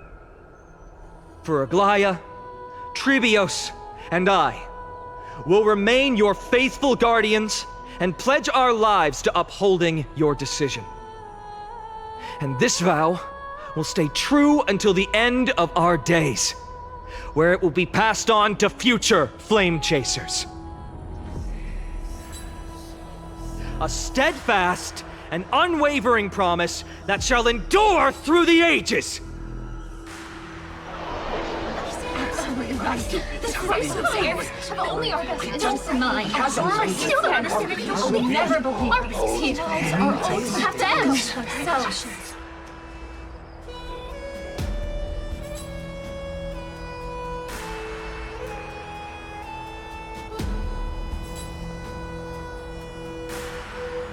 at the present time, on the scales of Talenton, those who call for the continuation of the Flame Chase journey, and those who demand its suspension. Each faction holds an equal share of votes, resulting in a perfect balance. As expected. This is the moment when the Flame Chase journey is the closest to its end.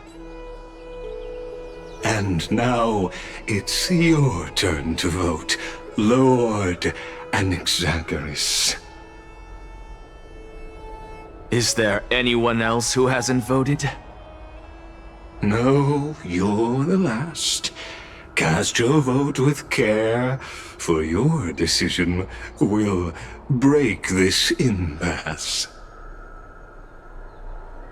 I have long since made a decision. Very well. May you bring much needed change to this farcical world.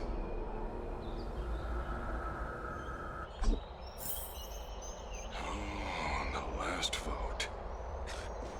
Always. Who will he vote?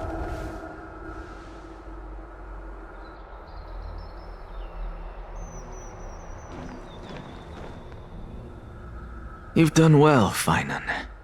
Given the circumstances, delivering a rousing speech to stir up emotions was a prudent move.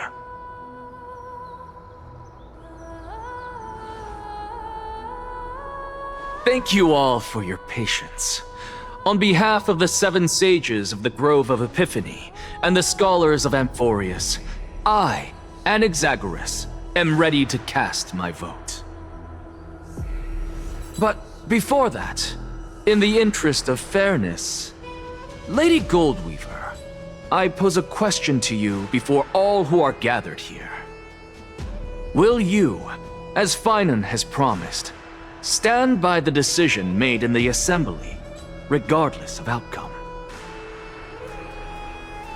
In the interest of fairness, I make no promises, lest it should influence your decision. Very well. I thank you for your honesty.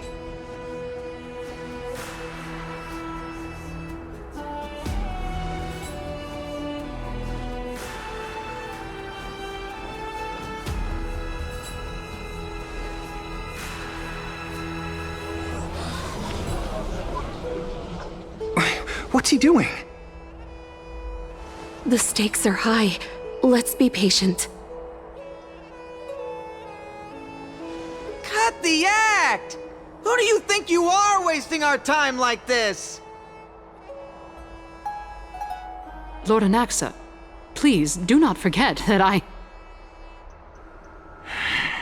Rule number 1. Do not call me Anaxa. Rule number 2. Never interrupt me. Silence is golden.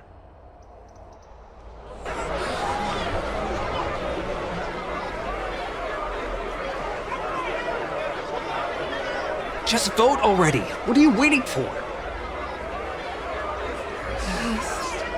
Your vote. Cast your vote. Cast your vote.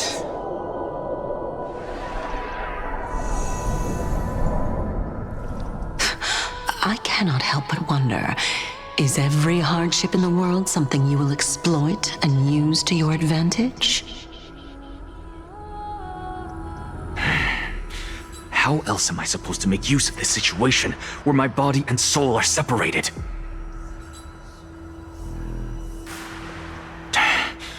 Oh, Circes. Or should I say Calypso? Accompany me on this final journey.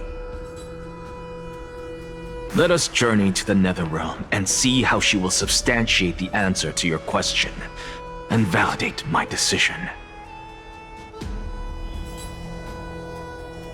We need only to follow the sound of the tides.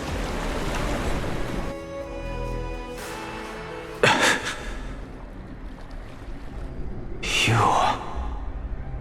are... Well done, child. Just as I foresaw, you have achieved great things. Teacher. What a twist of fate. A blasphemer raised in the doctrines of the Venerationists. It's like a foal kicking its mother in the belly after taking all her milk. I respect you immensely, sir, but... You cherish the truth even more. So, child, do not be troubled by the criticisms I have borne. Do not let those voices hinder you as you forge ahead. As the sage of the Venerationists, I am duty-bound to oppose you. But, as your friend and mentor, Anaxagoras, I say, go forth, for the truth is already in your hands. I will keep that in mind. Go now, child. Your lonely pursuit is about to welcome a new chapter. And when you reach the end of this journey, may we meet again with the truth before us. You have my word, sir. May Circes safeguard your thoughts. May Circes safeguard your thoughts.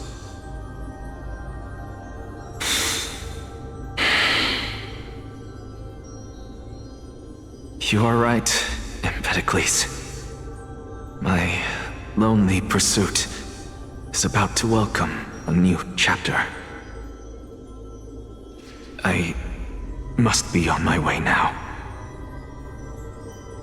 May we meet again with the truth before us, Empedocles.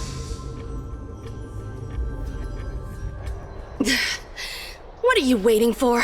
Just cast your vote. Silence! Silence, everyone!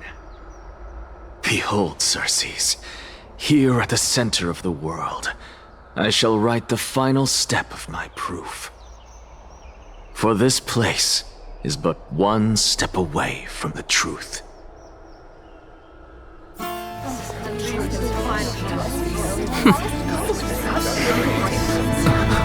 Professor, I completed the proof you wanted.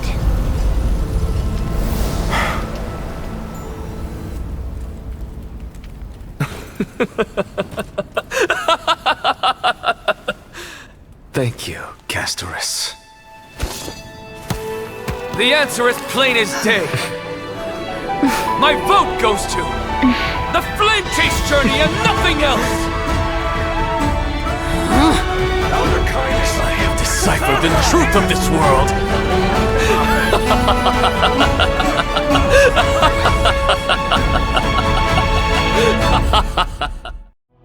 With the balance shattered, the result is clear. By carefully enter Lenten above, as the Theoros I have observed. No! Lygus, you can't! Onyxa, what have you done? Have you lost your mind? I hope you are prepared for the harsh punishment awaiting you. Mark my words, I will make sure that clever head of yours never forgets the price of betrayal! Have you forgotten? I told you that happens to be one of my rare talents. You put on such a grand performance, just to aid their preposterous flame chase journey? Performance? No, you are quite mistaken. I may be paranoid by nature, but I've always been known for my honesty. If you really understood me, Lady Kindness, you'd realize that I never had any interest in your pathetic little game of politics. Factions, standpoints, they are jokes in my eyes. I have never once switched sides. Because I, and I alone, am the truth. Lady Kindness, with all the citizens here as witnesses, we should honor the spirit of democracy and respect the decision of this assembly. I have observed that Akama has chosen her destiny. This citizens' assembly has resolved to continue the flame chase journey. This resolution shall be put up on the wall of heroes, such that all citizens are aware of the city's way forward. You! It seems not everyone is ready for the assembly to end. Very well. Let me entertain you for a little longer. By your leave, Lord Lygus. Interesting. Elders and citizens, your attention, please. Stay for a moment more, if you will. Anaxagoras of the Grove of Epiphany has an announcement for the assembly. What is this performer up to now? Absolute flame chase journey. What do you think he'll continue? I don't know. So apropos. Frankly, still. Just moments ago, all of you made a decision on the fate of Amphorius. As a supporter of the Flame Chase journey, it pleases me to see the choice you have made. But I regret to say that I still harbor doubts about this outcome. Thus, I hereby challenge this resolution. Tell me, who among you dare swear to Kephales's name that Era Nova will truly welcome the fairy tale ending that the Chrysos heirs have promised? A beautiful new world free of calamity and madness? Nonsense! That's impossible! What is he getting at? Of course he... Not even for a second. No one? Must I pick somebody to answer? Very well. You, the one acting so wise and profound, in front of all present here, do you dare swear that it will happen for sure? I... No? Fine. Next. You, the one with ignorance written all over your face. Yes, you. Do you dare swear by it in front of the Titan? What are you trying to do? Useless. Your turn, then. With that smug look of yours, you must be confident that the Flame Chase journey is the best course to take, right? Hey! Mind your tongue! So, no one? I see. In that case, Finan, answer me this. Your speech was filled with such passion just now. How confident, then, are you in making this promise? Professor, what are you doing? Let him continue with his performance.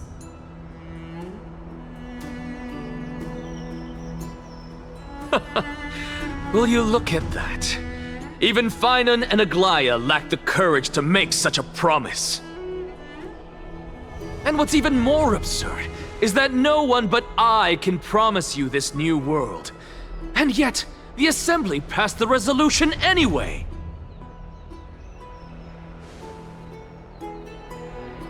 But you needn't worry, because I knew better than to trust you good-for-nothings.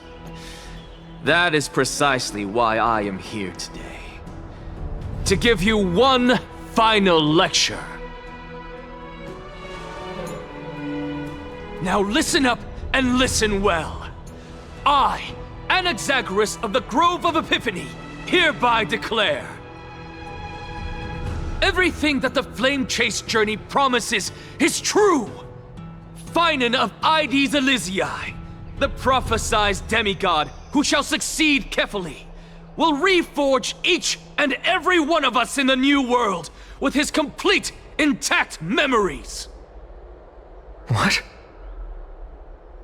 The core flame-bearing titans were the Chrysos heirs of yesterday, and the Chrysos heirs who carry the core flames today will become the titans of tomorrow. All of our souls shall endure for eternity in the miracle of the World-Bearer. And all under Kefali's protection shall step into that new world. This is pure blasphemy! It's impossible. What?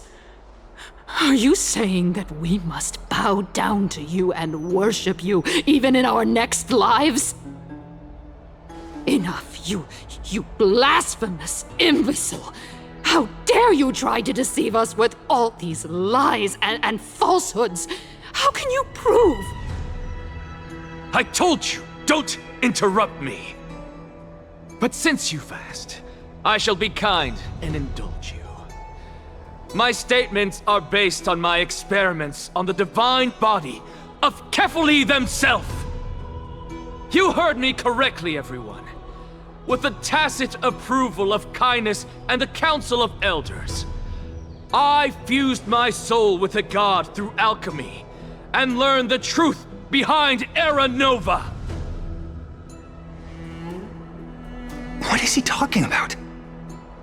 Isn't that pure blasphemy?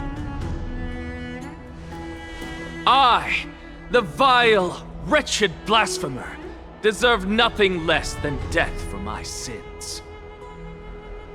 And the Council of Elders, which granted me consent and aided in committing this atrocity, should face punishment alongside me! By the gods! Even Kindness has betrayed Akama! The catalyst. We're carefully involved.